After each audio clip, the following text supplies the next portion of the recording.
There's a lot of interest these days in what are known generically as powered light vehicles, and in this video we're looking at zero-emission powered light vehicles, which offer a low-cost and lightweight alternative to more traditional vehicles. In terms of the regulation, powered light vehicles, or PLVs, are divided into 7 subcategories known as L1, L2, L3, up to L7.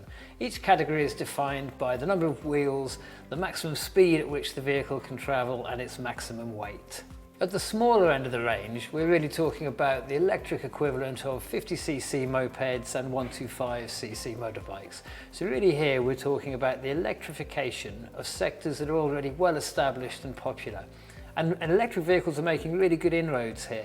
For mopeds, so the smallest of the categories, something like 30% of the market is currently pure electric, which is not surprising because they're cheaper to run and in many ways they're just more appealing vehicles. They're fun to drive, they're easy to drive, they've got instant torque, they're very reliable, and of course they're clean and they're quiet. For the size up, the 125cc equivalents, full electrics have about a 10% market share. Electric two-wheelers are used predominantly for delivery, including food and parcels, and also for urban commuting. A step up in size takes us to some three-wheelers that still look and feel very much like a motorbike. Two wheels close together to give greater stability.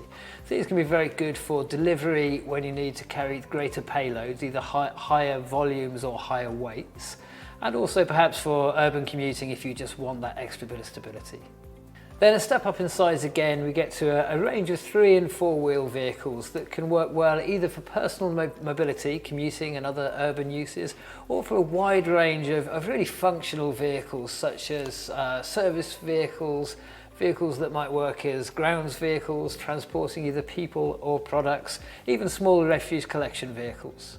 And in both these sectors, there aren't well-established markets in the UK, so it's not just a question here of the electrification of vehicles that were previously sold as petrol, but also I think many people, myself included, really see the potential for these sectors to grow.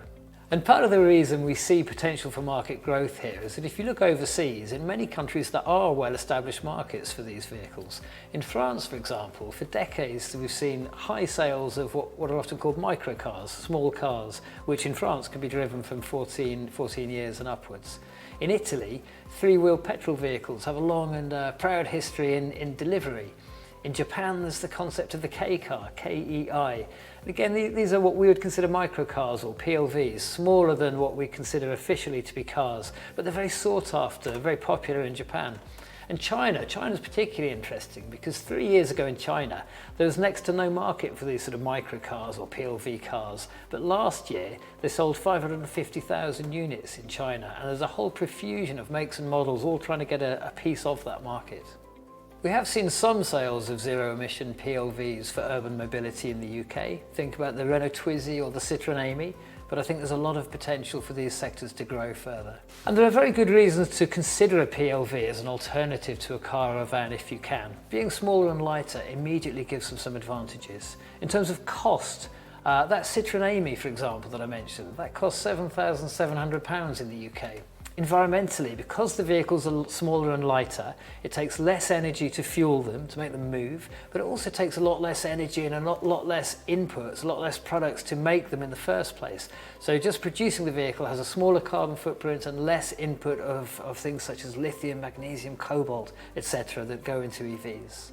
And operationally, the smaller vehicle often has advantages, whether that's in terms of manoeuvrability through traffic, being able to park the smaller vehicle, being able to use bus lanes for those two-wheelers, or perhaps the grounds vehicle being able to use footpaths in a park that a full-size vehicle wouldn't be able to use. We recognise that in most cases a PLV isn't going to be appropriate to displace, say, a car or a van. You may need the greater size, speed or the range of the larger vehicle. But it's really a question, particularly for a fleet manager, of thinking how and when could a PLV displace a traditional vehicle? Because if you can replace a car or a van with a smaller vehicle like we've been talking about today, then you're almost certainly going to see both cost and environmental benefits.